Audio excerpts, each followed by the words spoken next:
Hey everyone, welcome to Grand Prix Salt Lake City, presented by Channel Fireball and Cascade Games. I'm Lou Scott Vargas here with Ben Stark. Hey.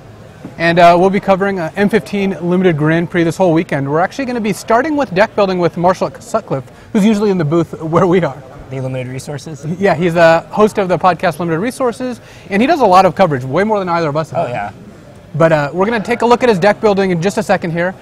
Ben, what do you think about the format? Like, what defining feature of this sealed format is different than, you'd say, like the last M format? Well, it plays a lot different than the last M format. The last M format, I would say, was one of the slowest formats we've ever played. This format, I would say, is kind of defined by some of the power cards. Cone of Flame is really good. Like, you know, in the later rounds of sealed, your opponent's probably going to have that. Triplicate Spirits, obviously, is an amazing common. Which one do you think is better? I think Cone is better. So, like, if you were faced with the pick one, pack one Pro Tour, you would take Cone of Flame over Triplicate Spirits? Well, unless it was like a Siege Dragon in the pack, in which case I would probably go ahead and take the only white card. But, which is actually what happened to you at the last Pro Tour. Yeah. And I mean, that was a really close pick. Like, I really still don't know which pick was right. Like, you know, I mean, I think they're both great cards. I think Cone is clearly better. But I do think with there being two first pick quality red cards and only one white, it makes sense to take the white. But the value there is really tough. Like, it's a really hard pick, you know? So we were talking kind of before we went live, and I think we both concluded that being on the play is actually better in the sealed format, which is not generally true in sealed, especially core set sealed. There's just so few cheap removal. Like, if you look at the removal in this format, it's like Flesh to Dust and Covenant of Blood. Those are the black removal. They're both very expensive. Red has Lightning Strike, which is nice and cheap in Forge Devil. So that's one thing that could put you on the draw. Right. Like, if you're a deck with, like, let's say 3+ combined Lightning Strikes and Forge Devils, then I think maybe you can draw first. But if your deck is going to have Covenant of Blood, Pillar is a late game removal spell, Flesh to Dust, and you don't have a fistful of Forge Devils and Lightning Strikes, I think you got to play first. Yeah, and Convoke cards actually also pressure you to be on the play. Yeah, because when you're ahead, it's easy to tap your guys and put out something even more powerful. But when you're behind, you're going to fall even further behind tapping your blockers. Yeah, you Convoke out a Siege Worm and then they Flesh to Dust it and you're dead. And you can't, like, trade off your blockers while you're falling behind, because then you can't Convoke out your card. Right. So you just kind of have to take the damage, and then, like you said, they kill the one thing you play and you're just dead. So we'll see if Marshall builds kind of with this in mind. We're going to go down and actually see what his deck looks like and kind of what he's thinking about while he's building. Or at least we'll speculate about what he's thinking about. Or what he's potentially texting. So what are you most looking for? I mean, I think that Soul of Theros and Hornet Queen are kind of the two best cards we're looking at. I agree with that. I think Hornet Queen and Soul of Theros are both like 10s. They're the two best cards in the set, especially in sealed, which isn't quite as fast as draft, where the 7 mana doesn't matter as much, you know, as it might in draft. I think those are just the two best cards, period. And we actually see Marshall with double Triplicate Spirits and an Ajani. So he's actually off to, and a Raise the Alarm and a Sanctified Charge. So he having not seen any other cards, he's going to play white. Yeah, I mean, don't get me wrong. 2 Triplicate Spirits, Ajani, yeah, he's probably going to play white. I mean, it looks like there's plenty of other white playables. I don't think Ajani is, like, broken. I think Ajani is good. You know, I think it's a card you're happy to main. But if I'm laying out my white, I'm not like, oh, I have an Ajani, I'm playing white. You know, it's not a Soul of Zendikar. Like, it doesn't really affect creatures on the board that much. Like, sure, if you're in a giant stalemate, which doesn't happen that often, you can put +1/+1 counters on all your guys, but that doesn't happen that often. And on turn 4 or 5, what do you do with Ajani? You give your guy +1/+1 attack with it, then it can't block and defend Ajani. You put a +1/+1 counter on it, you're talking about a -2 to put 1 +1/+1 counter, maybe 2. So, I mean, I do think Ajani is good. I do think it's even, like, first pick quality good. I don't think it's bomb good. Like, I don't think it's Soul of Zendikar. I don't think it's Hornet. Right. I don't think you see Ajani and you're automatically into white, but it does make the good white cards better. It makes Triplicate Spirits and Raise the Alarm better. Yeah. Those cards are already good. Right. And while on the one hand, yes, you don't need cards that make your good cards better, it actually does matter. I mean, yeah, it still adds value. I mean, when you see 2 Triplicate Spirits and a Raise the Alarm, that makes this Ajani better than if those were other white cards. If those were 2 Kinsblade Skirmishers and, you know, a Geist of the Moors, those cards wouldn't protect Ajani well. But the ability to play Triplicate and then play Ajani and have 3 2/2 flyers is certainly powerful. Yeah, the more the merrier. So we actually see that Marshall's got, he's laying out kind of like his good cards on the top and his medium cards on the bottom and his bad cards on the very bottom. Yeah, that's interesting. I've never really done it that way. Yeah, so my usual kind of procedure is to first go through and just take out all the unplayables, the cards I just am not going to play. That's what I do too. And then you look at your, like, best 2 or 3 cards out of every color, because yeah, like something like Soul of Theros, Soul of Zendikar, Hornet Queen, those will press you to play that color so much more than anything else. Yeah. Especially in sealed. Yeah, whereas the medium cards are really just going to flesh out the deck anyway. So, like, of course they matter, and I'll start laying them out when I start looking at different builds. But at first, I generally want to try and identify which colors I want to play. Yeah. And do you think Marshall's going to give extra weight to Ancient Silverback because he generally likes monkeys? You know, I don't think Ancient Silverback is that good. Like, I mean, I'd probably play it, but it's really a lot less exciting than some of the past formats I think it's been in. Just one. I don't know how many times it's been printed. But in this format with all the tokens, I just don't think a 6-mana 6/5 Regenerator is that powerful. That was really good analysis of the card Ancient Silverback. It didn't really answer the question I asked, but we'll move on. So if you're assuming that Marshall's going to play white, I mean, he's not a lock too, but I'd say he's, you know, very, very favored. Well, did you see his green? Yeah, his green looked good too. He had a Nissa, he had Colonian Twin Grove. Yeah. He had some other stuff. Will-Forged Golems actually helped. Those are two of the rares I really love in Sealed because they're not that vulnerable to removal or solutions. Yeah. Nissa, you play it and make a 4/4 immediately. So even if they're somehow able to kill it, you still got a 4/4. So that's a 2-for-1. Right. And Twin Grove is the same thing. You get two guys. So even if they have removal, you still have another one. And I thought we were watching Limited Resources, but apparently we're watching Walk the Plains. So, Yeah. he's got a Johnny and Nissa ready to go Yeah, here. this is a really broken looking deck. I mean, we haven't seen all the moderate playables and how it's going to flesh out. But if you have a Johnny, double Triplicate Spirits, Twin Grove, and Nissa. Yeah, the only thing he might be missing would be like something like Pillar to deal with opposing souls, like actual removal souls. We haven't seen every single card, so maybe we'll see it. And Yeah. you see that he's got Solemn Offering as a consideration. Yeah. Naturalizes and Disenchant effects tend to be a little better in Sealed because, you know, people are just going to run their good, you know, their Stab Wounds and their Will-Forged Golems and whatnot. Oh, absolutely. There's nothing wrong with maining one of those in Sealed. I would rather have a Naturalized because the instant speed gets you blowouts a lot of the time, I think. But Solemn's Offering is fine. Certainly playable. Yeah, and he's even got Evolving Wilds and Meteorite, though I'd be pretty surprised if you wanted to splash given the power level of the cards we've seen. Yeah. It's possible you do because those are kind of free, but... Well, and his cards aren't that hard to cast. I mean, Nissa's double green, but it's 5 mana. It's not like it costs 2. You do want all the forests you can get for Twin Grove, so that is going to take away from the splash. Triplicate Spirits is basically not even double white, because if you have a single white creature out, then it's only single white. Right. So his cards are pretty easy to he's cast. even got the White Paragon to go with it, so... this is like a pillar away from being exactly what you want. The fact that Marshall does have no actual hard removal is a real thing, though. Sometimes you will play against someone who's going to play like a turn 4 Hoarding Dragon or something, and you just have like a trouble dealing with it. Don't get me wrong, I'm not saying that's going to be the easiest game, but he's got double Triplicate Spirits. Yeah. I guess that card specifically that he can deal with, Yeah. but even something like if they cast the Stormtide Leviathan, yeah, that's the kind of card you just Triplicate Spirits again. I guess fires, is the answer. You can just name all these cards, and then the end is like, well, Triplicate I mean, he Spirits. could definitely lose a game to a Stormtide Leviathan, like he's got Triplicate Spirits. But I mean, in general, his deck can go over the top of other bombs, so it doesn't necessarily have to kill them. You know, removal is great for bombs, but if you've got double Triplicate Spirits, Ajani, Nissa, Sanctified Charge, Twin Grove, you just feel like, okay, I'll work through their bombs. You know, I'll go over the top. And he's even got Oppressive Raise, which I found to actually be better than it looked. It was not good in Theros. That format, I think, it did not lend itself well to that. But I think if you have the fast enough white deck, which looks like Marshall might, then making it so that they can't really attack or block that effectively is better than it first looks. See, I agree with you that in an aggressive white deck, Oppressive Raise is better than it looks and is better than it was in Theros. I agree with all that. I don't think that's what Marshall really has, though. No. Marshall's playing more of like a late game power deck here, where he's going to want to make Triplicate Spirits, be able to defend Nissa or Ajani, you know, kind of overwhelm them with that card advantage and power. So I don't think this is an aggro deck. And it looks like Marshall's unfortunately cutting the Life's Legacy, because drawing 6 cards off like Ancient Silverback does seem like it'd be pretty good. That's a pretty easy cut, because even though that seems sweet, like it's not really a combo to have Ancient Silverback and Life's Legacy in your hand and not be casting things while you fall further behind. No, but you understand you draw 6 cards. Right. Another card that I think has done a lot of work in this format is Selfless Cathar, which is just almost always getting played in white decks. It's just such a good card. I think you're going to see that card be way more powerful than some people might expect tomorrow in aggressive white draft decks. Yeah. I think that he'll probably play it in this deck, but I don't think it's that great in this deck. Well, but it's still... Oh, sorry, go ahead. No. I agree with you that this is not the most aggressive deck, but I think the biggest power level difference between this and when it was an Innistrad is that he's got 4 6-drops that this taps to cast. Exactly, yeah. That's what I was going to say, and that's what I figured you were going to say, yeah. Even though it's more of an aggressive card, it's also very good at casting Triplicate Spirits. It takes 1 off the casting cost of that for free, basically, because you're not going to do anything else turn 1. So you put out this card, and then suddenly you're casting Triplicate Spirits a turn early, and that has a ton of value. Yeah, and the fact that your 1-drops are good in the mid to late game, especially since the ability is also good in the mid to late game, that's the normal drawback of cheap creatures, is they become bad later. And that's true of almost all the small creatures that you can get utility of in this format. Like Sylvan Wayfinder was almost unplayable in the previous format. Right. And it's a good card in this format. Yeah, I first picked it and actually not been unhappy. The black-green deck actually does want it. Speaking of the black-green deck, that's actually my favorite deck to draft in this format. I hope we could see some people tomorrow drafting it. I'm not surprised.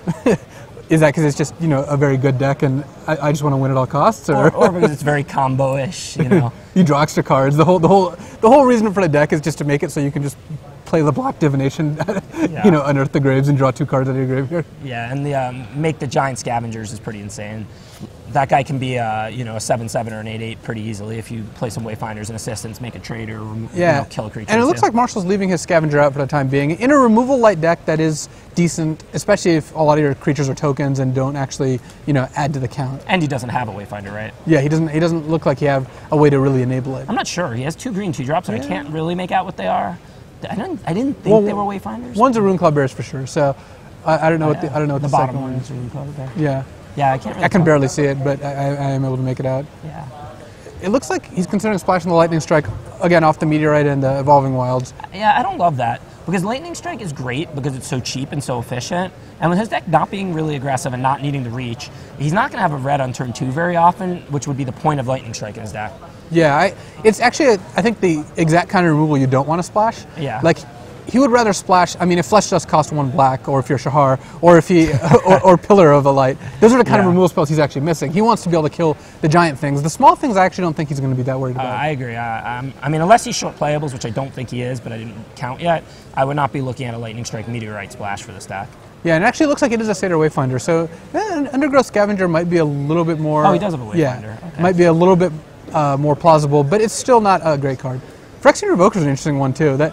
What do you name in the dark against someone who's played like a Plains and a Mountain? Well, when you say Plains and Mountain, that makes it a lot harder. I mean, I think if they're allied, I name the any of the uncommon. Yeah, the Curnape guys. Cycle, the Kurd Chieftain, and Dauntless River Marshal, that sort of thing. Yeah, if they played a Mountain and a Plains, I don't know. I mean, it just depends what you're going to have the hardest time with, I guess. You know, Chandra or Zani or... I always just name Evolving Wilds. That's not a bad call. Well, you can't actually name lands off Revoker, but... Well, then it is a bad call. Yeah. Marshall, no thought to the Nightfire Giant. Looks like he might be thinking about Stab Wound, but again, Stab Wound is not the kind of card this deck wants. It's better than Lightning Strike, yeah, but, exactly. But like, it's still, I don't think this deck needs a kill condition. He's got a lot of kill conditions. Nightfire Giant would be a double splash, and while that's not unthinkable, he just doesn't need that. Yeah. Stab Wound would not be a bad splash. Like you said, I mean, it's not the kind of removal he really wants, but it's not ineffective against big things because you shrink it and then they start taking 2 a turn.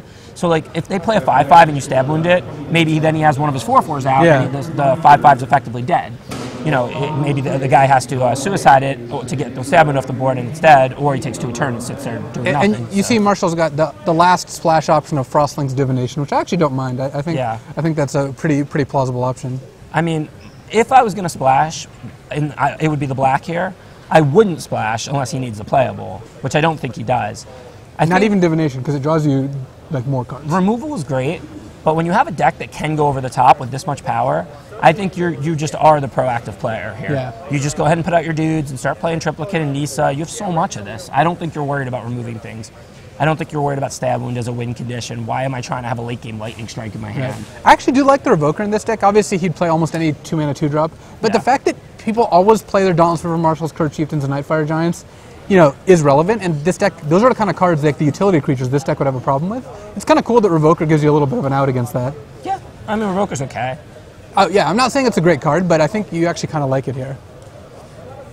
So, I guess the last thing is, it looked like for a second he was taking the Colonian Twin Groves out, but I don't think that's going to actually happen. That card is just so good. Well, I saw it hovering at the bottom there. Unless he's cutting green, I'm fairly sure he's not taking the Twin Grove out. Even if you're only playing 7 or 8 Forest, and that guy's going to be a 3/3 most of the time, 2 3/3s for 6 is fine. And then he has the potential to grow, too. He's an XX, and the token's an XX, right? Yeah. Do you like Evolving Wilds in this deck? I mean, it helps.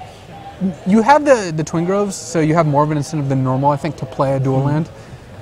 Something like 8/8/1. You do have 1/1 drop, so that's a little bit of a cost, but with all the 2 drops, I don't think it's that big of a deal. We were talking about that yesterday. I know me and Josh like it a lot. I mean, some other people, though, were on the other side of the argument, Martel and Yui, I think. I personally just think it's still a dual land. It comes into play tap, Forest, or Plains, whichever you need. And at the end of the day, this is limited. You're going to draw some hands with Forest, Evolving Wilds, where that Evolving Wilds would have been a 3rd Forest. Right. And unless your deck is that focused and that complete of a curve, If it's in your opening hand, you just play it turn 1 because you probably don't have your 1/1 drop. Even if you draw it on turn 2 or 3, it has to be like your second or third land. If you have other lands, you can just keep casting things until whatever spot on your curve you didn't. I just don't think limited games are that focused that you can cut Evolving Wilds from 2-color decks. I know a lot of pros disagree with me on that, but I just think that's a mistake. Yeah, I think the way people think about it is not quite right. They think, what if I draw this as my 6th land to cast my 6th drop? It's like, yes, that will happen some percentage of the time, but you actually have to look at also the percentage of the time where the situation that you talked about said happens where you just need this as your other color of mana and you just can never cast spells, or you have to mulligan. Yeah, it's just so unlikely that you draw it as your 6th land when you have a 6 drop on turn 6. Just you might have already had another land in hand. You might not have a 6 drop. If you drew it any other turn, you might have had an opportunity to get it out. It just that also might not cost you the game. I think people just get hung up on like, well, this situation is really bad for me. It's like, yes, but it is a small percentage situation. Yeah. So. I mean, cards cost double color mana. What if it's your second forest to cast Nisa when it would have been a Plains? What if it's your second Plains to cast a Triplicate Spirits when you couldn't have otherwise? I don't know. I'm very rarely cutting dual lands. Comes into play tap dual land from a 2-color deck is good in my opinion. Yeah, I think that I would be for sure playing Evolving Wilds here. I mean, I have not played Evolving Wilds in 2-color decks before, but those are the decks that have lots of 1-drops and really need to curve out. Sure, every 1-drop you have greatly hurts it because that's the turn you're going to lay it the majority of the time. It's going to be your opening hand. So if your curve is really intense, if it's 3 1-drops, 6 2-drops, 5 3-drops, sure, then don't play it. But if you have a normal limited deck, you're not going to have that many 1-drops. You have 1 or 0 usually. Yeah. Looks like Marshall's laying out a scrappy little red-black deck here, but I'd be surprised if this is what he ends up going with. This would be very shocking. I'm not really sure why he wants to play a bunch of Necrogen Assistants. Don't you mean striking? And Rot Feaster Maggots compared to Nisa, Ajani, Twin Grove, double Triplicate Spirits. I think part of his incentive here is that he has this insane white-green deck, and it built itself in 5 minutes, and he just wants to make sure he's not making a mistake. Yeah. Or he's just trying to tilt the viewers by saying, like, hey, look, here's this other deck. Yeah. No, I mean, it's good to know what you have. There could be some matchup. Like, he might see triple Fester Gloom out of one of his opponents and then want to switch colors or something like that to get them for game 3. Even then, all these green cards are so good against that. Well, yeah, he probably wouldn't board into red-black, but he might board out the white for either red or black. Like, he might board into green-black or something like that. Right. I mean, he does have a Wayfinder, and I think that was 2 Necrologist Assistant. Yeah, so it is, so it is possible that if he saw, like, double or triple Fester Gloom, he might want to take out his white, because look at how many 1-toughness guys he has. So he could switch into like a green-black deck or something like that against a black deck with a couple Fester Glooms. I don't think that's inconceivable. In the dark, of course, you're going to run this deck. You're not going to be like, oh, well, maybe my opponent's going to have Fester Gloom, so I'm not going to play this amazing deck. But after you see 2 Fester Glooms or something, now you could kind of rope-a-dope him, you know? Yep. So it looks like he might be cutting Titanic Growth too, which I think in such a removal, like it's not like a card I love, but in a removal-light deck, I think you want a way to punch through their 3/4s sometimes. Yeah, I agree with you. That's a pretty weird cut. You know, like you said, Hoarding Dragon, you know, you have Triplicate Spirits. Yeah. You want your shot to kill a big creature here. He should have plenty of 1/1s with Raise the Alarm, double Triplicate Spirits, Wayfinder. I don't see why he would be cutting Titanic Growth. Yeah, he's got 23 laid out, though, besides it, so... Why is he fingering that Twin Grove? That's not exactly how I would have put it, but I would not cut that card either. No, I mean, that card is awesome. I mean, I understand he's only going to have 70 forest, but still... Oh, he does have a Hunt the Week, too. Actually, I didn't see that before, so that actually helps a lot. I mean, just the first removal spell is worth a lot more than the third removal spell. Yeah, I agree with that. So, I mean, obviously the Titanic is cuttable, but we don't necessarily want to cut it. So if this is our deck, like, what's our last card out? I like the beta lands. Let's talk about that for a second here. Can we talk about the Titanic Strength and not the beta lands? I guess I'll allow it, but those are pretty nice beta lands. I mean, I'm not sure that Titanic Growth is wrong to cut here, or should be in and a different card should be cut. Yeah, I'm actually looking like maybe the Warden, because you don't have any way to exile, really. But that card is generally decent, because other decks often do. But it is a 3-mana 2/2, but the deck really wants to play creatures on, you know, all the early turns. Yeah, you know. And that is true. He just moved Living Totem to the 3-drop, and it is more of a 3-drop because he should have one of the other 6 to cast it then. So maybe with this curve kind of adjusted to what it really is, the way he laid it out, that is a good cut probably. The Warden. Yeah, I think Warden is the cut I would make over to the Titanic Strength, just because like. What about the Silverback? Yeah, I told you Marshall really likes apes, so like it's going to be tough. He needs like extra incentive to cut it. I know it's a powerful card in sealed, but he has so much power. Yeah, it is the worst of all his cards that cost 4 more mana, I think. Yeah, I think I might not start that. There's certainly decks I would board it in against. But I think with Marshall's deck, Yeah, he's got the late game so locked up. Yeah. I actually don't think. I think Silverback actually is a better cut. Yeah. yeah, I think I would play the Titanic growth, and I think I would cut the Silverback if it were me. And you're 100% sure that he does not want to splash Frostlinks and Divination. I've tried to not respond to that. I know you keep saying it, but those are decent blue cards and they're single blue. There's nothing wrong with them, and even on a splash, it sounds funnier than it is. But in this deck, with so much power, I mean, why is he going to splash those? Yeah. He doesn't have cheap removal. It's not like he needs to draw cards. He's got tons of different big things to do. It's not like he needs to find Nisa. Yeah. If he doesn't have Nisa, he'll just have Twin Grove or one of his double Willforge Golem or double Triplicate Spirits. Yeah, he's got all sorts of stuff. He's got I'm trying to lots of actually power. think what card you would splash in this deck. Because Pillar's the card you want most, and it's in your colors, so if you had one, you just play it. I actually don't know the answer. Like, I guess Heat Ray is probably a pretty good splash. Yeah, or Kurt Chieftain. Yeah, like one of the really powerful cards, I suppose. Dauntless River Marshal could actually be a... Yeah. You'd actually definitely play Dauntless River Yeah. Marshal in this deck, because you... And honestly, that might And make not you just because play- his name's Marshall. Honestly, that So might that make you helps. play the Divination too, because it's not bad in this deck. If I had a Dauntless River Marshal to play and I played one island with an the Evolving Evolving Wilds. Wilds, yeah, I probably wouldn't play the Divination, but then it wouldn't be laughable. It would be considerable because he Yeah. does have the Wayfinder too, so he has a decent amount of ways to find that one island. Yeah. I would classify Wayfinder as a ways to find. Although truthfully, I'd probably want 2 islands to play the Divination in this scenario, and you can't just cut Forest for extra islands because of the Twin Grove. Yeah, I don't think you...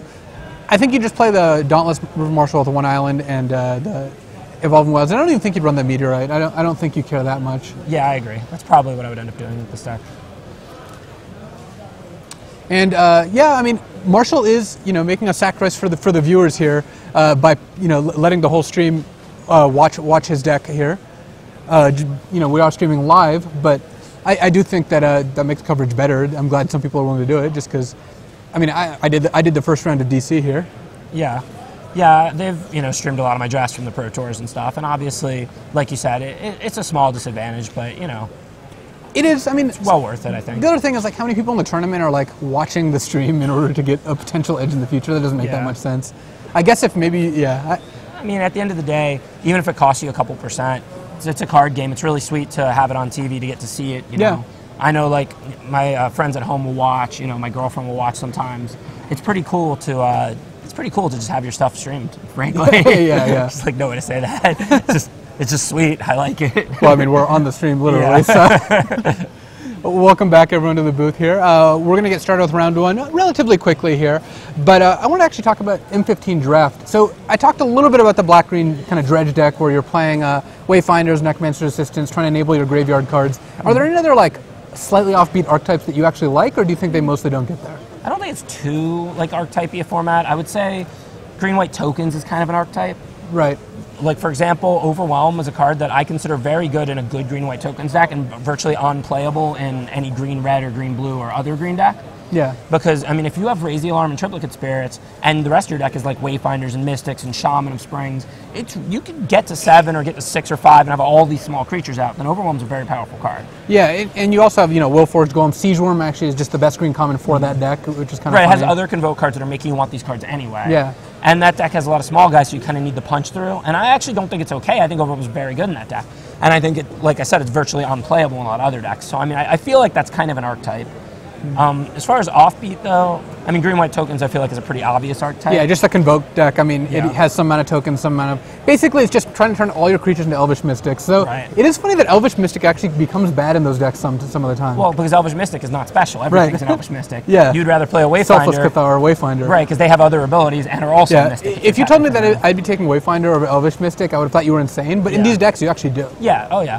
I mean, Elvish Mystic, I don't necessarily take Wayfinder over Mystic, pick one, pack one, because there's other green decks. No, green, blue, that- green, that's red. not what I'm saying Right, either. but if you have either of the archetypes, if you have Yeah. green-white Convoke or green-black Graveyard, Yeah. you can definitely take Wayfinder over Mystic, probably should take Wayfinder over Mystic once you have those decks. Yeah. I don't know that there's really offbeat archetypes. I think, like, Mono Blackish is kind of an archetype, because it's like, you generally try and play really heavy black, Sign Yeah. of Bloods, pretty controlling. There's no like corrupt exactly, but all the black cards reward you for just having like double black very routinely. Yeah, Flesh to Dust is double black, Sign Yeah. in Blood is double black and only 2 mana.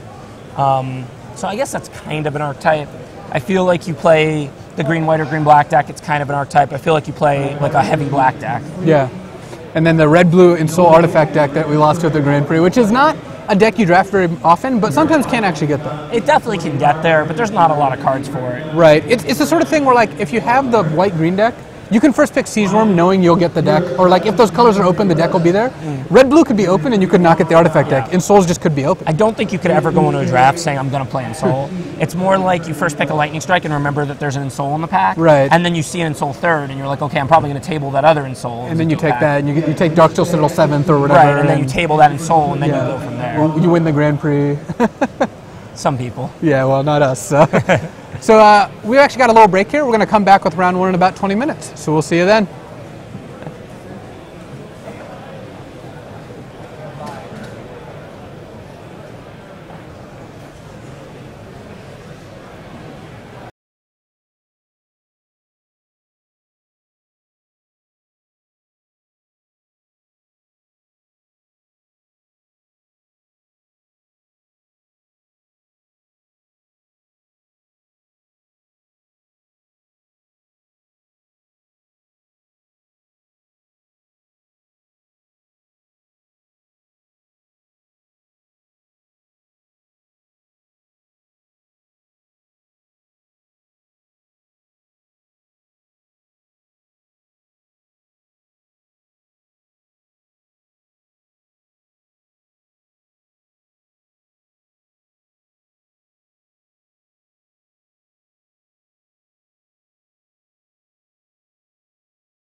Hey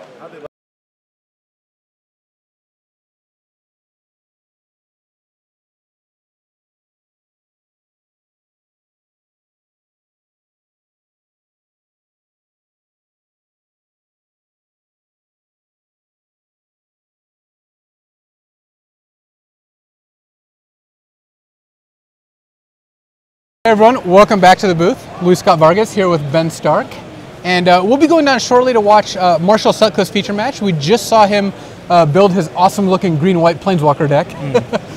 Hopefully he can beat some limited decks with his constructed deck. Yeah, I mean, his deck does look pretty good. He's missing a Darksteel Citadel for his Nissa, but other than that, it looks perfect. Would you actually have run a Darksteel Citadel in his deck? Probably not, because his deck kind of needs the planes for Triplicate Spirits and the Right. Forest for Twin Grove, so I don't think he can really afford to cut any Forest or planes. Yeah, I don't think he would actually done it. It is pretty funny though, and I actually have liked it in constructed There are decks. times you can run it. I mean, there are times you just don't need that extra Forest or you don't need that extra Right. planes. It just depends how lucky you are that day. More how much you have a Twin Grove. Right, or how lucky you are.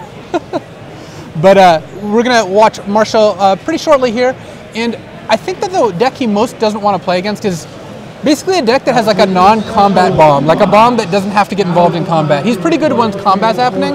Outside of combat, he's not very interactive. So like a Soul of Zendikar? Yeah, Soul of Zendikar I think would be, or even actually any of the souls have these activated abilities that you can actually not risk the soul and still be pretty good. Right. So I think that's probably part of it. Yeah. Or something like Nightfire Giant or Dauntless River Marshal could give him a problem. Yeah. I mean, his deck has the potential to fly over maybe like Soul of New Phyrexia. Right.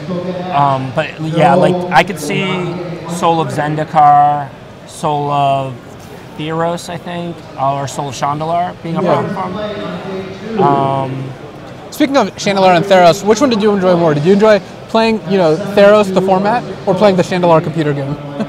Well, if I remember correctly, the Chandalar computer game is the one where you like run around and win lotuses and stuff. Yeah. So the best thing you ever played. Yeah, so I mean, Magic was kind of in it early then. Like the games weren't really that developed. The game itself wasn't really that developed, let alone this computer game. I don't know. I really like Chandalar. I've spent a lot of time playing it.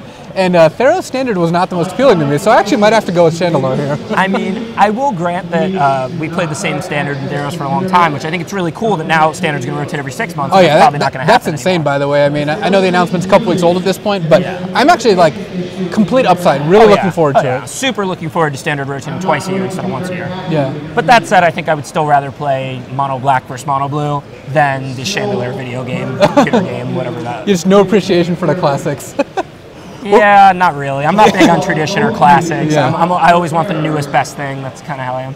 Ooh, and I'm told we even have deck lists, so we can take a look at Marshall's opponent, maybe. Yeah, Marshall's opponent here looks like William Gray. We've got a white-black deck, so with a lot of removal spells, 2 Stabloons, 2 Covenant of Bloods. So in a Curse Spirit is the kind of card Marshall just has no answer for. Like, Phyrexian Revoker actually does stop it because it's an artifact. Yeah, and like he can get lifelink with his Ajani. I think he can race in a Curse Spirit. I'm not saying a Curse Spirit isn't good against him, but it has to be a Curse Spirit out of a really aggro deck while Marshall is like stumbling. Otherwise, I Right. think his deck will just kill quicker than a Curse Spirit's going to kill him. Yeah, I do think that the fact that William also has Spirit Bonds is a little bit problematic because Spirit Bonds is, again, the kind of card Marshall can't remove. He can side in Solemn Offering, which he didn't main deck, but making a stream of 1/1 flyers is pretty annoying. Spirit Bonds is just an amazing card, right? It's not situational. It's not really matchup dependent.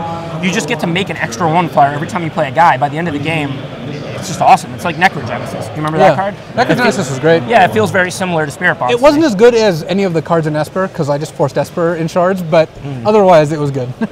Yeah, I think Spirit Bonds is just an excellent card. I think it's just a full-blown bomb. It's so cheap, it's so efficient. Also, the it does fact so that you can much over sack the a course of the spirit to game. save one of the other creatures just gives it this extra combat utility, which is Yeah, absurd. that it definitely didn't need to have for limited. No, but to make it a rare, I think it makes sense that you do Sure, that. I mean, I don't think Spirit Bonds is broken and constructed or something. I think it's going to be perfectly balanced. Maybe some deck will want it, some decks won't.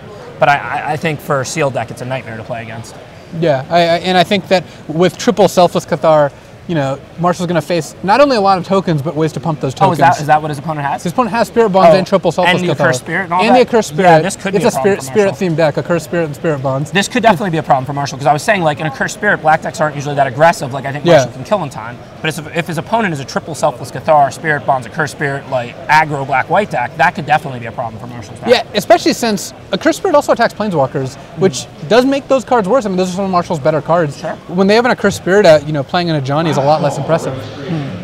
So I think this actually could be a tough matchup, especially since the card quality in his opponent's deck is very high. I mean, Heliod's Pilgrim to go get double Stab Wound means you're going to play against a lot of Stab Wounds here. Yeah, which is another card that, you know, Marshall's not particularly good against.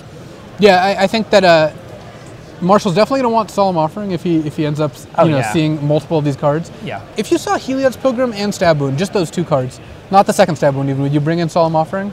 I don't know, because there is the problem that sometimes he's going to be stab wounding like your Razorfoot Griffin or something. Right. If I saw Spirit Bonds and that, I would... Well, if I saw Spirit Bonds, I'd probably bring in Solemn Offering, because that card's so hard to beat. Even though the card is broken, it's really bad to bring in like one answer for only one target, because, I mean, a lot of the time you draw the answer, they just don't draw the target then. Like, I'll gladly bring in one Solemn Offering for a Spirit Bonds at a medium like a enchantment Willforged that I don't care about. Golem or Right, just something. as long as there's something else Mark we can fire it by off against. Yeah, Mark by Honor, whatever. If I knew my opponent's list was a Spirit Bonds and that was the only enchantment or artifact in the deck, I don't think you can really board in an enchantment. The problem is you don't know their full list, and white decks often have other enchantments. Sure, yeah. And if Spirit Bonds is something that's really tough to beat, there's I think you're going to have to. One thing you got to remember is, like, sideboarding isn't just slamming your answers. Like, Marshall's last cards are good. Yeah. Like, Marshall didn't play Titanic Growth, and if he had played it, maybe he would have had to not play Ancient Silverback or something. So Marshall's going to have to take out one of those cards in order to bring in Solemn Offering. Yeah. So if I'm Marshall, if I see Spirit Bonds and I see Pilgrim for Stab Wound, I'm going to bring it in. But if I only see one or the other, I'm not sure that I'm going to bring it in. Right. I have to see like another target. It doesn't have to be a great target, but at least another target, I think. Yeah, I think that's accurate. I do think that Ancient Silverback, for example, is not the kind of card Marshall really wants in this matchup. No, anyway. yeah, I agree. You shouldn't be looking at Silverback for this. So it actually sounds like the players are ready, so we're going to head on down and see some action here. Cool.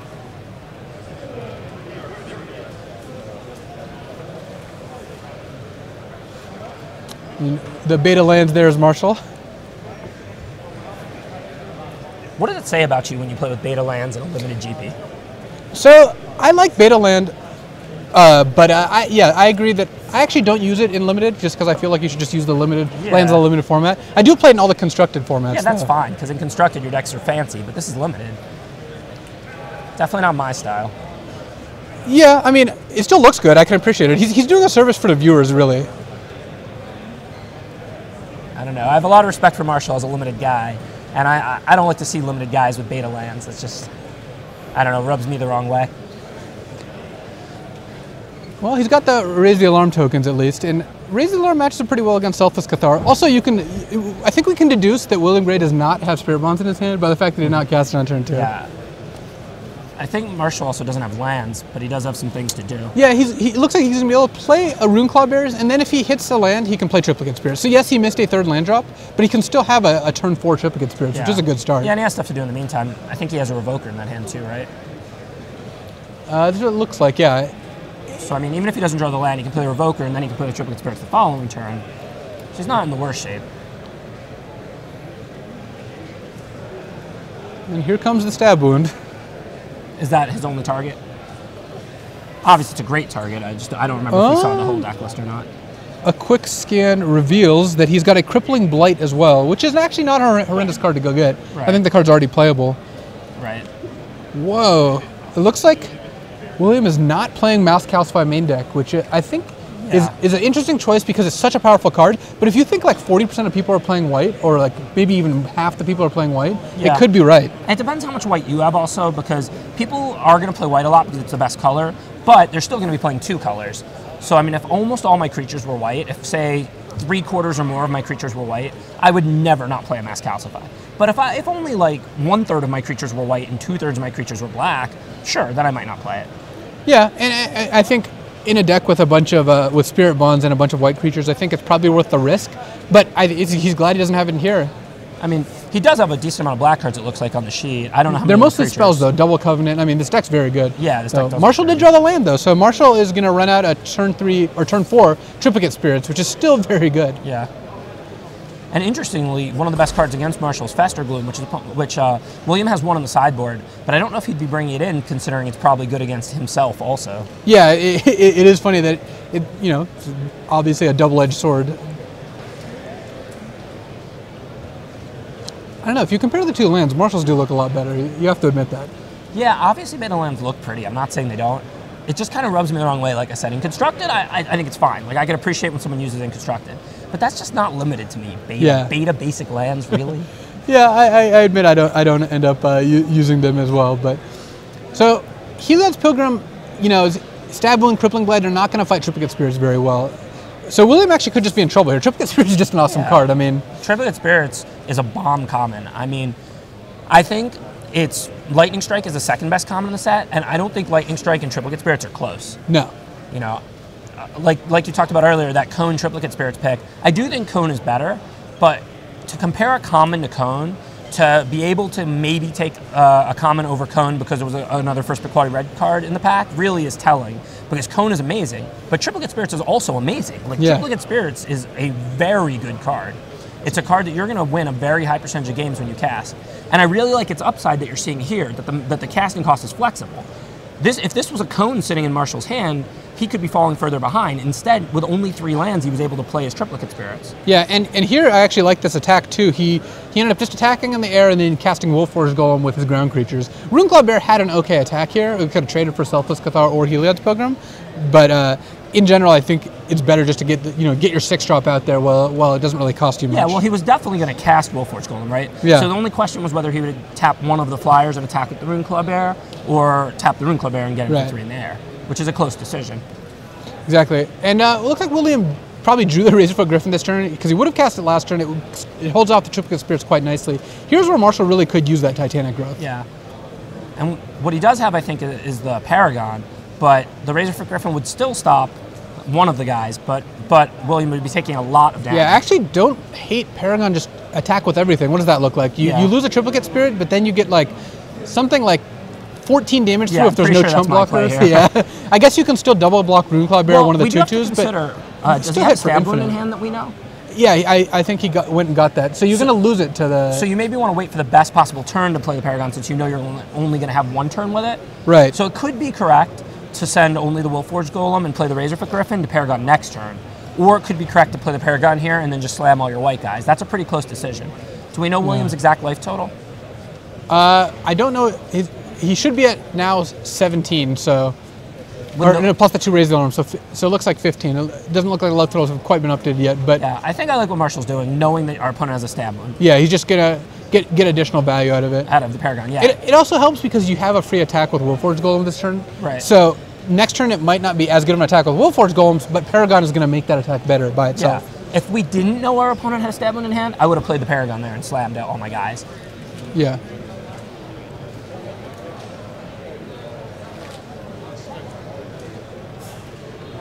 I don't really see what William's going to do to get himself back in this game. The best thing I think he could maybe do is if he Covenants like the Wolfforged Golem this turn, because then the extra 4 life. I think the fact that Marshall has 6 white creatures out and is going to cast them makes it pretty tough. This also baited out the Stab Wound quite nicely here. Yeah. Yeah, I mean, I don't necessarily think he needed that. I mean, if he didn't play the Stab Wound the 1 turn with the Paragon swing and then the Paragon getting Stab Wound using up William's turn, I think that Marshall would have still won. Right. But I do like waiting the turn to get more value out of the Paragon in this situation.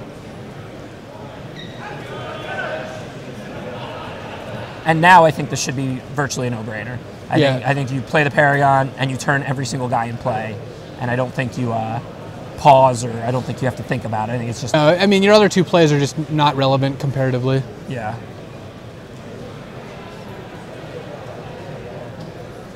Paragon smash with everything.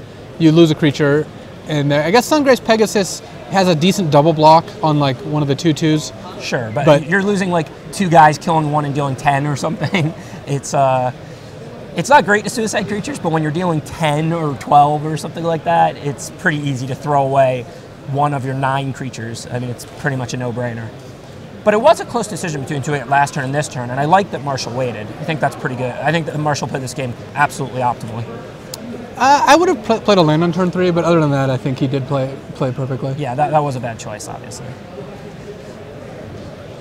I don't think his opponent's done anything wrong either. I think his opponent just had some dudes, whereas Marshall made a triplicate and then a white Paragon. Yeah, his opponent had a lackluster draw. Like had a 1-drop and a 3-drop, but just nothing on 4, and then his 5 was like okay, but not insane. Yeah. His opponent is doing a lot of chump blocking here. I don't know the exact life totals if he needs to do that much chump blocking. Like, if he could afford it, he would certainly rather double block Runeclaw Bears with Sungrace Pegasus. Right, than just be chumping all over the place. Yeah. He might have to make those chumps to stay alive. I can't see the life totals, and so I mean, I'm not necessarily criticizing them, but you don't want to be chumping as opposed to double blocking the spot unless you're going to untap in Wrath or something, because you just can't win if you're throwing away all your creatures. Right. And I don't think William has any outs here. I don't think anything is going to happen. If you don't know how to land, you could cast Mass Calcify. Yeah, all Marshall's creatures are white, which is why that's clever in Luis's mind. So yeah, it looks like they're scooping up the cards. I'm not sure who won, but the game is over. Yeah. Triplicate Spirit's just really, really, really powerful. Raptor was saying he thought maybe Triplicate would have made a good uncommon, and I think Geist of the Moors would have made a good common. Yeah, I actually talked with Aaron Forsyth a little about this at the Pro Tour, and I mean he brought it up. He said like wish I'd switched those 2 cards basically. Yeah. Especially since Geist of the Moors at a 3/1 flyer is a lot less good in this format than it normally would be because of Forge Devil, Fester Gloom, like that sort of thing. Tripling Blight, Triplicate Spirits. Yeah, all these cards. Yeah. Triplicate Spirits I think would have been a fine. It would have been a bomb uncommon, but that's okay. Yeah. But having an insanely bomb common means that like. It shows up too often and ends too many games. You don't want one common that's that far above all the rest. Because even though Lightning Strike is the second best common, the difference between Lightning Strike and let's say the third best common, maybe a Flesh to Dust, is not nearly as big, I don't think, as the difference between Lightning Strike and Triplicate Spirits. Triplicate Spirits is a broken uncommon at common. Yeah, it's pretty format warping. Like it makes a lot of decks that would otherwise be good not playable. I mean, it would be the second best uncommon in the set, right? And this is a set with a lot of good uncommons. This set has, Curd Chieftain. Curd Chieftain, Stab Wound, Devouring Light is an amazing Yeah, Devouring card. Light is an awesome card too. And I think Triplicate Spirits is better than all of those. Yeah, I don't think it's particularly close either. Yeah. So if you're Marshall, what are you looking to sideboard? That Ancient Silverback's coming right on. Yeah, the Ancient Silverback's bad in the matchup. The Titanic Growth doesn't seem particularly good in the matchup, but I think it's better than the Ancient Silverback. Well, it punches through Razorfoot Griffin and Sungrace Pegasus if he's got Triplicate Spirits. No, I definitely like this swap. I think Titanic Growth is definitely better than Ancient Silverback from what he's seeing. Yeah. He could be looking at other cards also. Like, this isn't a matchup that says to me, like, oh, I got to get this Growth in, even though I would have main decked the Titanic Growth if this were my sealed. I would definitely switch it for Silverback, but I would also look at my sideboard and see if there's anything good against a bunch of little white creatures.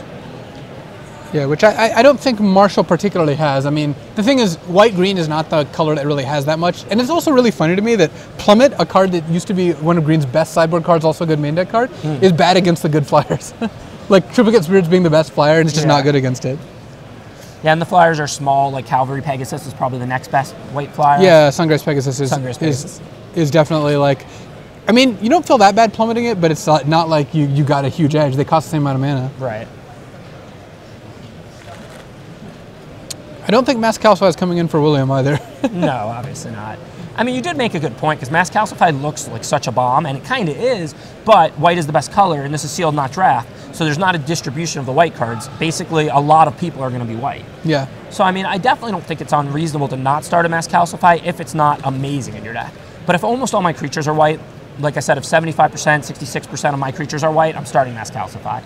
Because it doesn't have to kill all their creatures. Even if they're white, the odds are maybe half their creatures are white, and then I can just kill 2 guys with it, and that's perfectly fine. 7 mana, kill 2 or 3 of your opponent's creatures is a very good card.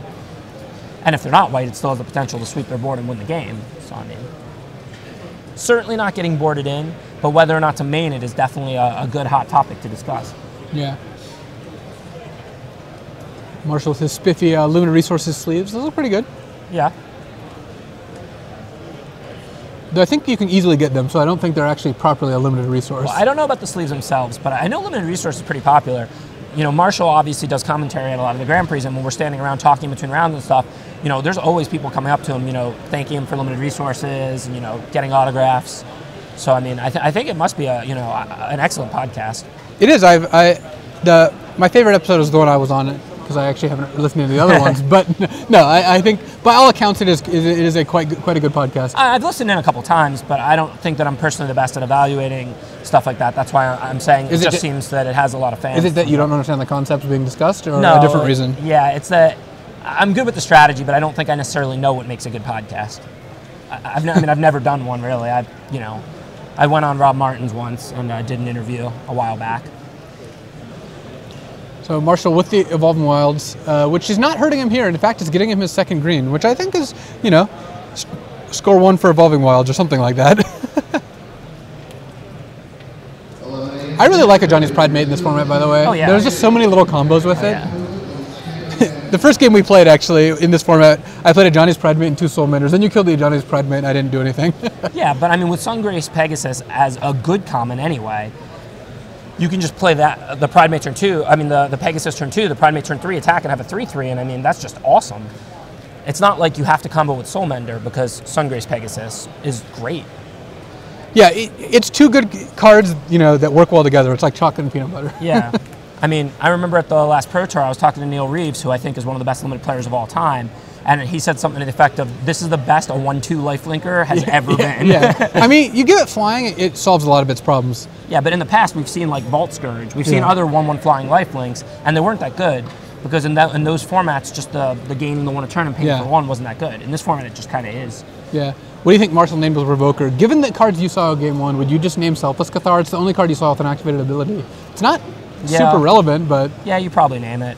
Because, in the dark, white-black is not allied, so they don't have one of that Curved Chieftain cycle. So what are you going to name? Yeah. You could just go off the wall, name something insane, but... Yeah. I think that, naming the card you know about is good. But it doesn't really matter too much. I think you're blocking when this Johnny's Pride mate attacks, if it does attack.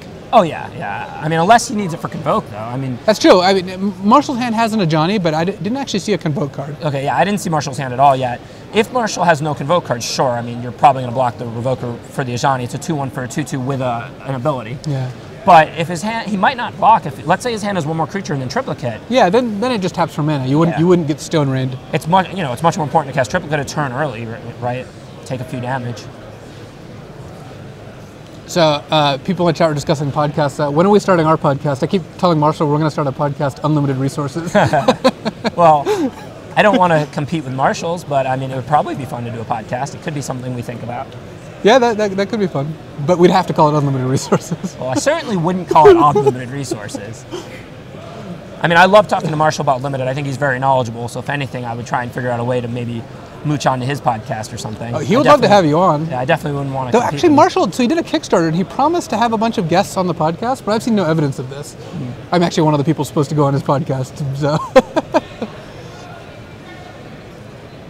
So Marshall, again, has no way to turn on Warden of the Beyond, but his opponent does. His opponent has Pillar of Light. So, we could see it as a 4/4 here, and it's kind of like a nice little free roll against the, other white decks. Yeah, and if you have enough 2-drops, the fact that it costs 3 doesn't matter that much. So, I think it's a solid card in Marshall's deck with the white Paragon, with a bunch of 2-drops. Plus, he just has to get a guy out on turn 2 and 3 so that he can play a turn 4 Triplicate Spirits. So, I definitely like that inclusion in his deck.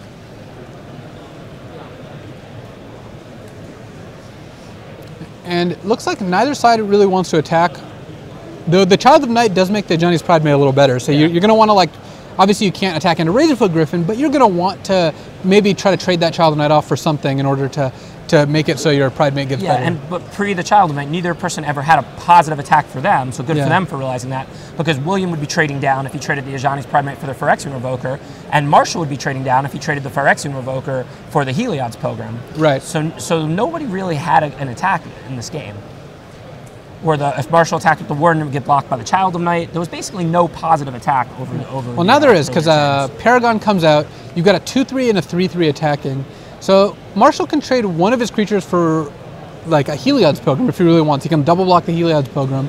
He can also double block his 2/2s on the Pride mate and loses a Razorfoot Griffin. Neither of those sound particularly appealing, though. Well, it comes down to Marshall's hand, because we know Marshall probably can't remove the Paragon unless he has his 1 Hunt the Week. No. If he has his 1 Hunt the Week in hand, you're almost definitely not blocking here. Just automatic. I like taking it because Marshall has a Johnny in hand. So Marshall can set up a turn where he goes a Johnny, makes his whole team bigger. He's also kind of flooded. He just has a Johnny Sanctified charge. Well, sure. Ajani is another reason not to block, because you don't want to lose your Razorfoot Griffin, because a 3/3 Razorfoot Griffin has the potential to stop this whole board. I'm pretty sure that's what Marshall's going to do. He's just going to minus it here for sure, right? I would assume that that's where that happens, because that gives Marshall good blocks across the board, basically. Right, like if he pluses it here and attacks with Razorfoot or one of his guys, then the Ajani just gets attacked back and he can't defend it well. If he minuses it, he gets 3+1/+1 counters, even if the Ajani dies, and if William does not have a way to get through here, then the Razorfoot Griffin potentially stops William's whole team. So, I mean, I love this play by Marshall. Yeah. This is definitely what he had to do. Oh, playing a Planeswalker and activating it? Oh, well, this play is right, but he actually has a Sanctified Charge in his hand also. So he did actually have a close decision on his turn, because he could have passed the turn without playing the Ajani, which would have been semi-telegraphing the charge. But if your opponent doesn't pick up on it and makes an attack like he did last turn, you get to eat all his guys with the charge. Yeah, I like this, though, because the 3/3 Razorfoot Griffin actually does stop the board. Though there is a stab wound ready to come out and make the Razorfoot Griffin into a 1/1. Right. But then you can just block and you trade a Griffin for a stab wound, and that's not the end of the world. Right, but can you defend the Ajani if that happens this turn? So if he stab wounds a Griffin, he can make an attack. The 3/3 Warden means that everything but the Pridemate gets eaten by Warden, which makes the attacks with anything but Pridemate not as good. Right, and the Warden can just trade with the Pridemate, not let it hit the Ajani. Or you can just chump the Pridemate with the 1/1 Griffin if you don't want it to drain you anymore. Oh yeah, right, because the Griffin got stab wound. Yeah, so this is the best play, because he can defend the Ajani even through stab wound. So this play is probably correct, because if William even has a Flesh to Dust or Covenant, whatever. Yeah, you're not vulnerable to just one removal spell. No, you're not vulnerable to one removal spell, right? Which means you get the Planeswalker out and start using it, start churning some value there. I like it. So in this situation with this board, would you rather have a Planeswalker or a Planeswalker like not blockable if they have planes? What? Well, you can either have a Planeswalker like a Johnny, or you can have a creature with Planeswalk. Aren't there like 2 creatures with Planeswalk ever? There aren't very many. So, all right, this is an interesting attack. William is very much representing Sanctified Charge. I don't know if Marshall has any way to really play around it. We don't actually know where those creatures are going, though. That's what I was about to ask you, yeah. I mean, it's very important where William sent each creature. I mean, Ajani is not that valuable. Like, you definitely would rather keep it in play than not, but if we're going to assume William has a Sanctified charge and we can make a block that is like going to blow him out if he doesn't have it and is still effective if he does have it, I don't mind making that block and losing the Ajani if everything's alphaing at the Ajani. You can also do something like put Razorfoot Griffin on Child of Night means Sanctified Charge doesn't do anything in that particular combat. And then you can make a double block where like you'll still kill a guy if they have charge and let the Ajani go, and you'll kind of blow him out if he does or if he doesn't. But I don't actually know if William attacked Ajani or Marshall, if he sent half at one. This isn't too bad either. A Sanctified Charge here means the Paragon at least trades with the Griffin. And Marshall doesn't lose his Warden here because he's not blocking with it. And then Revoker's trading for Child of Night regardless of Sanctified Charge. If William attacked Marshall, then this seems like a pretty solid, pretty easy block. If William attacked Ajani, you know, I don't know if this is the ideal block or not. I'm not really sure. I guess Marshall really can't be focused on protecting Ajani. But let's pretend that these all went at Ajani. William doesn't even have to play the charge. He can just trade the Child for the Revoker, lose only the Paragon, and have the Ajani die. Yeah. So I'm not sure if I love this play if they all went at Ajani. Yeah. I also kind of like Griffin on Child of Night, just because keeping Griffin around seems really good. It's just by far the best creature on the board. Yeah, I mean, I do want to make him use charge to kill Ajani. Like, I don't want to lose Ajani without him having charge, because I don't think he has to have charge here. I think he almost has to make an attack whether or not he has charge. Yeah. You're just losing to Ajani if you don't. Right, but sending the white Paragon might be kind of telling. You know what I mean? It's really hard to send white Paragon if you don't have charge or some other combat trick. He could have, I mean, actually having a Flesh to Dust here still a good play. Yeah. Because now he can just Flesh to Dust the Griffin and then not worry about his other guys. I mean, the most common answer is that he does in fact have the charge. Yeah, I mean, it's good to think about what if he does, what if he doesn't. Yeah, it looks like Marshall's getting bashed down to 6 here. So he didn't attack the Ajani? Some may have gone at Ajani, but it does not look like Marshall is losing any, or Ajani's losing any counters. Which could provoke very specific blocks if he sent like half the creatures at Ajani and half at Marshall. Which is why, I don't know, you know, it would be nice to know. It's hard to really judge those plays without knowing what went at Ajani and what went at Marshall. Yeah. But it looks like with Sanctified Charge, I think William didn't want to spew damage. The problem is attacking the Planeswalker into multiple blockers is so awkward. If you attack with one creature, you can just get chumped. If you attack with 2, maybe there's good blocks. But then if you attack with 4, you just let it all through and you overkilled it by 10. Yeah, but that's not so bad for William, right? Yeah. Well, in this particular case, killing all the creatures also goes a long way towards killing Ajani. Yeah. Because Ajani doesn't do as much without all the creatures in play. So yeah, with the Warden, He's giving it +1. It has vigilance, Yeah, life. so he's just going to get to bash for 4 here and gain 4. Right. Which makes attacking Marshall not quite as effective. Right, that's what I'm thinking. I'm thinking this is a game where William, I don't know William's hand, I haven't seen it at all, but I'm thinking this is a game where William wanted to kind of grind, take out the Ajani, not necessarily get Marshall low. Yeah, and another reason I think Marshall might have wanted to switch blocks last turn is if he blocks Child with the first striker, Ajani's Pridemate doesn't get bigger. Now Ajani's Pridemate can actually battle with the Warden, which isn't great for Marshall. He would much rather have it be a 2-2. Right, yeah, I agree with that. If William has nothing else, it seems like he's just going to be stab wounding and attacking here. Yeah. But Marshall has the Sanctified Charge, which then lets him kill the Ajani's Pridemate and take 1 off Heliod's Pilgrim. Yeah. And then have Ajani to offset stab wound with life totals. That's not horrible for him. No, it's not horrible for him. If William would have had Covenant here, that would have been a blowout, though, right? Oh yeah, that would have been huge. Especially since it triggers the Ajani's Pridemate. Yeah. You just Covenant away that Warden, tapping the Pilgrim to cast it, and then attack the Pridemate, killing the Ajani, and Marshall has no creatures, no planeswalker, no anything. Marshall's still really flooded here. He's drawn land for the past couple turns. He's going to need to draw... if he draws a triplicate Spirits, makes him all 2-2s, I think he's in really good shape. Which I still think his Ajani play was probably correct, but that's why I was kind of considering the Sanctified Charge play. Yeah. It was a chance to get value out of Sanctified Charge and keep all your guys in play, and then maybe follow that up with the Ajani and grow all your guys. Because you're very unlikely to lose guys when you're Sanctified Charging and then blocking. It's true, but if William just passes the turn, let's say William does, you just get completely blown out, and William with Sanctified Charge of his own in hand, it actually wouldn't have worked out insanely well for Marshall. They would have just ended up trading a bunch of guys. Yeah. So, Marshall is losing life off stab wound here, but I think with an Ajani in play, you're not super worried. He really does need to draw something because right now his Warden still can't actually tangle with the Heliod's Pilgrim. Pretty funny that it can't. Yeah. But it is still only 1 coming off the Ajani every turn, so the Ajani is basically breaking even right now. And Marshall's breaking even on life. He's gaining 2 a turn and losing 2 a turn. Right. So. And he's dealing 2, right? Without knowing what exactly is in William's hand, Marshall has a slight edge here, discounting the fact that William's drawing first now. Because with an Ajani in play, so many of Marshall's cards do a lot more than William's cards. Yeah. But it is close. This is in top deck battles, whoever draws the first 4 or 5 drop is just generally really far ahead. Yeah. And William may still have cards in hand. Yeah. He's doing a good job of hiding them from us. Well, that's just cunning. So if he's tapping mana, that's not good for Marshall, because Marshall is, barely stabilized. And look, another Ajani's Pridemate combo. It looks like William's going to gain just a couple life. Not enough to really make a huge difference. It's more the fact that there's a 3/5 out now and Marshall's going to need a blocker. You can get in there with that Heliod's Pilgrim. Yeah, the Pilgrim should attack. Yeah. You're not worried about him chumping, so he stops losing life from the stab wound. I don't think. I think it's more valuable to pressure Ajani. But it's certainly not like he just forgot to attack. No. He probably doesn't want to let the stab wounded creature die, is what he's thinking. So now that you have a Willforged Golem, which is a pretty solid draw, would you minus Ajani here to make it big enough to... Yeah. Regardless, William can't attack. Yeah, but what do you mean +1 Ajani? You're not trying to get to ultimate right now. Yeah. I'm making my creatures bigger. William... Well, ultimate Ajani also does barely anything. And putting the Willforged Golem to a 5/5 gets it out of Covenant range. Yeah. One of the, an obvious black common that William could have. Yeah.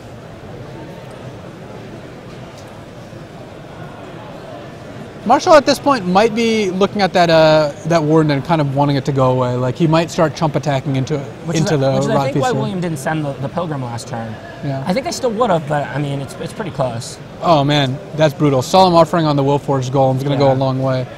Now Marshall, if he takes the hit from the Maggot, he goes down to 4, then goes down to 2 immediately. Well, I know William has seemed like he doesn't really care about Ajani. I would personally send the Maggot at Ajani here and the Pilgrim at Marshall.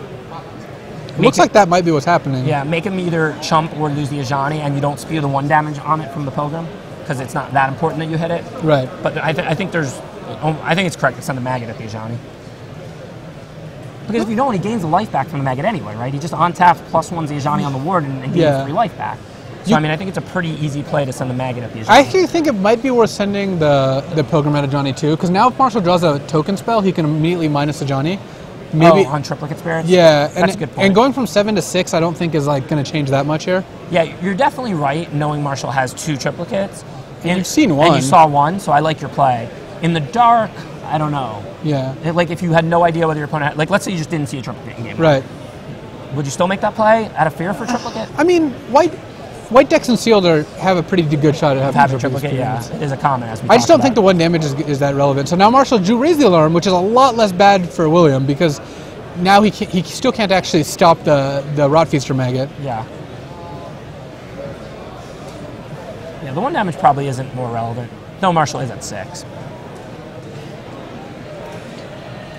Yeah, I mean, being at 6 obviously could end up mattering, but with the damage you have in play, it's still 2 turns. I guess it's 2 turns from the maggot. So, but I would still rather face, 1/1s instead of 2/2s. Yeah, but he had to top deck a token make card to even have that happen because we know any creatures he had he would have already played. Yeah, he certainly didn't have any in hand. Yeah, I think that's a pretty close spot. Yeah. I mean, knowing Marshall's deck, I definitely like sending the Pokemon to Johnny, but like in the dark, I think that's a pretty close spot. Yeah, and it looks like Marshall really just needs to draw like a Nissa or something. The first Planeswalker wasn't enough, he needs the second. Well, Nissa's the better one. I mean, I think... Oh yeah, this is the better one by a lot. So Marshall is choosing to chump the Rot Feaster maggot, because otherwise he's dead, and not put the 2/2 token in front of the 1/2, because he doesn't want to get Selfless Cathar. You might have to trade for Selfless Cathar regardless at some point here. Well, there's a Triplicate Spirits. It might be too late, because at this point Marshall's still just going to be losing creatures for basically no value, but he's certainly not dead, and a Triplicate Spirits into a Nissa or some other sequence of draws could be good enough. Yeah, his Twin Grove, that would have been an okay draw too. It seems like it might have been better for him to double block that Pilgrim there. Well, he had to block the Rot he had to Feaster. block it, right, so he's chumping the Pilgrim. He could have just... I mean, trading the Soldier token for the Selfless Cathar, I guess that option is going to be on the board a while, but... Yeah, either way it wouldn't be good. This looks like a Covenant who's just going to end the game here. A bloody finish. Yeah, he definitely wasn't going to beat the Covenant either way. That was a pretty good game of Magic. Yeah, I mean, it was pretty close. Had William not drawn the Covenant, I think Marshall was still losing. He was still definitely behind. But he would have had turns to draw in this. But he had a couple turns. Twin Grove. And Marshall got pretty flooded in the middle of the game. There was a couple turns where a spell would have actually gone really turned the tides. I think that was kind of anyone's game for a few turns there, and then at the end William had a kind of overwhelming advantage. Yeah. Well, he was holding the Solemn's Offering, I guess, because he drew the... I mean, I don't know if he drew it or not, but he drew the Rot Feaster Maggot, obviously, and then Marshall drew the Willforge Golem. Yeah. But then the Solemn's Offering, clearing out Marshall's big guy, made that really uneven. Yeah. I don't know if Marshall changes much. I mean, he's... And this is an advantage for William. Marshall hasn't seen Spirit Bonds yet, so that Solemn Offering, he's not bringing in for just Stab Wound, which I still like. No, yeah, you're not bringing that in just for Stab Wound. So, unless Marshall has a particular reason to bring it in, I mean, he's not going to, and he hasn't seen the best reason to do so. Right. Stab Wound was kind of makes you half want to bring in, okay, that's something, but it could just be killing a Razor for Griffin or a White Paragon. If you see the Spirit Bonds too, now maybe you can bring it in. How much do you wait wanting to bring it in to blow up your own Willforge Golem to gain 4 life? That's basically non-existent. Okay. Well, what if they Stab Wound your Willforge Golem? That way you can get rid of the Stab Wound by blowing up the Golem and gaining 4. That would also virtually never happen. I'm going to say actually never also. Unless it has... what if it had a ++1 counter and 2 Stab Wounds on it? Then you kind of have to. Have to? Might not be the words I would use. Look, I'm just trying to come up with situations, because, by thinking about all these situations, then sometimes you see the opportunity to make them in the game. Yeah, but there's so much going on in a game of Magic. I like to be focused on what's really important and not think about every possible combination of everything that exists. Well, see, that's part of why I play with beta lands and the right pictures of everything, because that way I don't have to worry about it. I can just focus on the game. Hey, that's why you're the best. I mean, I got to pay attention to what's going on. First of all, no one says that anymore. I got to pay attention to what's going on in this game. I mean, if you can be thinking about whether or not you're going to board Solemn's Offering to kill a Willforge Golem if it has a token and double Stab Wound on it, then Look, the amount of times I call judges on the matches next to me because they do something wrong is pretty high. Because I just watch them because I get bored. It is pretty impressive. That's why I love Team GPs. I get to watch 3 matches and get to say things. Yeah. But of course, Ifro finished all his matches very quickly, so that didn't help much. Yeah, I'm not good at all in teams for that. I can focus on my match and play my match pretty well, but I can't be tuning in and out of my match, on my opponent's match, on my teammates' matches. If I do that, I just lose track of what I'm trying to play around and what's important in my match, and I just start making horrible The problem plays. is, everyone just plays so slowly that I just have to watch other things. Sure, I mean, don't get me wrong, if I already finished my match, I can then go watch another match and play that. But I'm kind of like a one match at a time kind of guy. Speaking of teams, do you know who you're playing with for Nashville yet? Yeah, I think I'm playing with Neil Reeves, who I said is one of the best limited players of all time, and I'm really excited I certainly to play believe with. Yeah, and Chris Fennell, I think, is our third. A really strong limited player also from Florida. Yeah, so that's a pretty awesome team. Yeah, I mean, I've been playing with Martin and Shuei for a couple of years, and I would have been happy to continue playing with Martin and Shuei, but with the changes to the GP system, the cap and everything, I don't think they're as interested in flying over here just to play US GPs anymore. Right. So I think it's really good because I think I need to have North American teammates now, because we're not going to really skip team limited GPs. I mean, I don't know about you. Like me personally, a team limited GP is the sweetest GP there is. Even though there's no buys anymore, I do think that going to team limited Grand Prix, and it's all sealed. It's not draft on day 2. Even with all those changes, it's still one of the most fun tournaments you can play. It's still the GP I would be the least likely to skip. Like, there's a lot of GPs. Sometimes, I'm not going to go to every single one, even in North America, but I'm going to go to every single team limited one in North America. So Marshall has mulligan to triple planes, Nissa, Wilforge, going Maroon Cloud Bears, which I don't think you can mulligan. Like, there's just no way. No, of course not.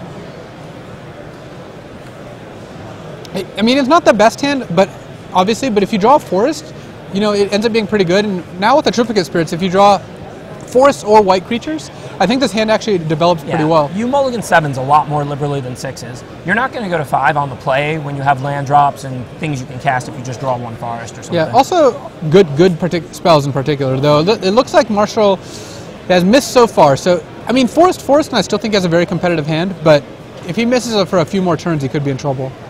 Then again, William's not pressuring him. Selfless Cathar into Selfless Cathar is not a huge clock of any kind. Well, I mean, I'm guessing William doesn't have a swamp unless he's just playing coy here. Yeah. He could be. I mean, if he has no black spells, then there's no reason not to. All right. Marshall missing a land drop, no plays. This is not how you want things to go down. William with the 4th planes, though, so hopefully, this could stay, well, that's going to shift things pretty Paragon's going to make things pretty quick. Yeah.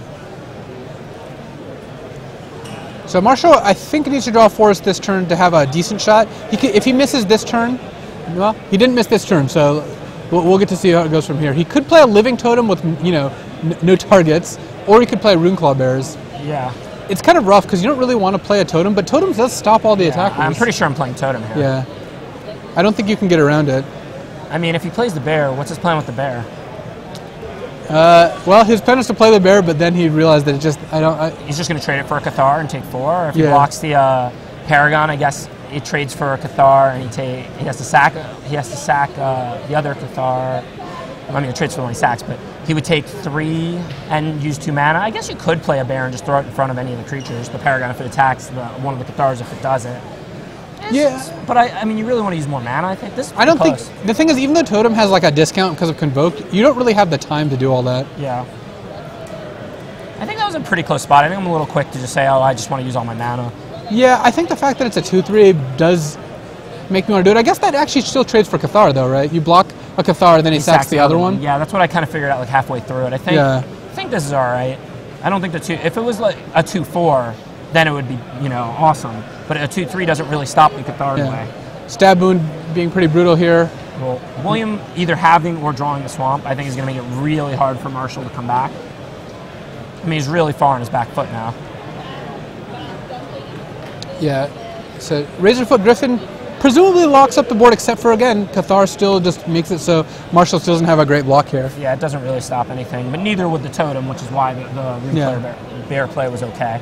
Yeah, I think Marshall he's going to need William to basically not cast any spells and Marshall to draw a land right away. Yeah, if William's hand is all land, then Marshall can start taking a few damage and trading his creatures for Cathars and maybe come out of this. If William adds to this board, I don't see how Marshall can come back into this game. Yeah, even if Marshall, even if William has nothing and Marshall gets to trade for Cathar, I guess he only takes 3 then. That's not that bad. Right, I think that you're blocking the Paragon, right? Yeah. Yeah, I guess if you blocked Cathar, William could also sack the Cathar you blocked and just nug you for 6. Right, and if he has a Covenant in hand or something. Yeah. So I think blocking the Paragon is what you want to do here. Yeah. Especially since you don't sack it, your Cathars get smaller anyway, so you're kind of forced into doing that. Right. This seems like a pretty easy block Paragon, but this isn't a great spot for if that's a Sanctified Charge, that's just, that's just game. It puts Marshall to 1 here. Yeah. Yeah, an unfortunate game 3 draw by Marshall after a pretty good game 2. So Marshall actually, I believe he's at 1, and either way, I mean, he's not really coming back from this, even if he was at 3. He can play 1 creature at best here.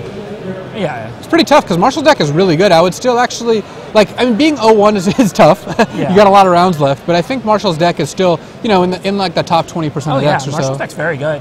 I mean, he just got a little flooded in a game 2 where William had a good draw. I mean, that draw was nothing to complain about, but that's how the game went. And then game 3 here, he's just mana screwed, you know? Yep. And there's the handshake, unfortunately.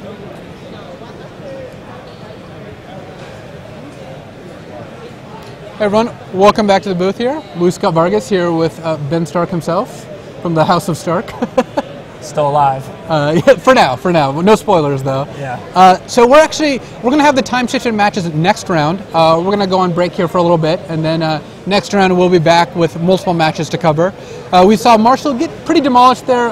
Lacking a forest was a big part of that, of course. Yeah. Though, let's say Marshall drew the forest and had bears into Living Totem, into something else, that would have been a much closer game. I think Marshall might win that game. I mean, we didn't Yeah. see the rest of Will's hand, but if he goes turn 2 Bear Totem, he also had a Triplicate Spirits and a Nissa in hand. Yeah, assuming he could cast all those things, I think Marshall would be in pretty good shape. Yeah. But mana screwed hands are like that, right? Because you can't just remove or add 2 lands. You have to remove some of the spells. In general, yeah, but in that case, he had 3 or 4 planes, so if you just turn a planes into a forest. Yeah, he probably gets to deploy most of the things he has. Yeah. So, I guess we're going to be, like I said, taking a quick break. We'll be back for round 2 in about 20 minutes or so. Okay. See you guys in a little bit. Thanks for watching.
Everyone, welcome back to the booth. I'm Louis Scott Burgess, and now here with Paul Cheon. How's it going, guys? Not in the Hall of Fame, but he's in my personal Hall of Fame. Wow, touching, very touching. So we're going to be doing coverage for round 2 coming up shortly here, but since the pairings aren't quite up yet, we actually are going to talk about some new cards from Khans of Tarkir. Yeah, it looks really exciting. Excited about the wedges. Yeah, what do we have here? So this would be the Osban. It's going to take me a little while to get used to the actual names. Like, I'm Rock the Asban? I'm sure, Rock.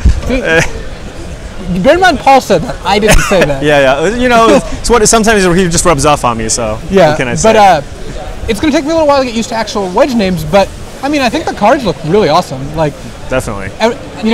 Every clan has a tri-land, which is important. I think the tri-lands go a long way to making sure you can actually cast your spells, along with some other cycles of land that we actually have seen so far. Yeah, that's gonna make this probably one of the most exciting pre-releases in a long time. Yeah, definitely. So I guess we'll take a look at the Herald here, the Herald of Anafenza. Okay. Yeah, these names are something. So their mechanic is Outlast, which is you pay some amount of mana and you tap it as a sorcery and give it +1/+1. So my first inclination is that this is not an intrinsically, super powerful constructed ability. Right. Yeah. It just seems a little bit too slow. Like I understand, like they try to make it aggressively costed, especially this Herald. It's a 1 mana 1/2, but the ability is just a little too expensive for it to have any real applications and constructed. At the same time, this is probably more geared towards limited, where depending on how fast the format is, it's definitely going to be like something that's good for the grindy matchups. Yeah, and I think one of the ways, because even though, spending a amount of mana on tapping your creatures of sorcery to make it bigger is not the best constructed card, looking at Herald, here's one of the ways you can get around that. You can actually give it activation abilities that trigger when you use this. So this you're actually paying 3 to make this bigger and put a 1 into play. And apparently it's Obzon, not Asban, actually. So it's what? It's Obzon. Wait, you switched the Z? I didn't switch the Z. That doesn't make any sense. I think Andy's trying to trick us here, but it's all right. No, I feel like this is a troll from And I want to point out again, if trolls are occurring, I'm not always responsible for them. Yeah, well, but I would say 90%. 90% for sure. Yeah, but so I think we're going to see more, creatures that when you use the Outlast ability, something else happens. Just like a stronger ability, more geared towards constructed. Yeah, I actually think the Herald itself is actually not that bad. Sure. 1 mana 1/2 is not insane, but like paying 3 to make it bigger and put a 1 into play, like it doesn't take that many activations before you actually got a pretty good deal out of it. Right. At the same time, one of the key things is you can only use it as a sorcery, so you can't just like leave mana up and like make dudes. So. Which I think is actually good, because it's kind of annoying to play against someone when they could activate all their creatures at +1/+1. Yeah. Like it makes attacking a lot less annoying. Well, it's like having like a guild mage in play, right, with like mana up. Yeah. But like I'm just thinking of playing like creatures and then just playing like a control deck with counter spells and then like leave them up, use the Outlast ability, or have the option of playing counter spells. So their Khan here, Anafenza, the foremost, 4 mana 4/4 already. We're seeing a lot 3 mana 4/4. Or sorry, 3 mana 4/4. We're seeing a lot of aggressively costed creatures. Yeah. And then when she attacks, she also makes another creature bigger. So she's kind of like a 3 mana 5/5.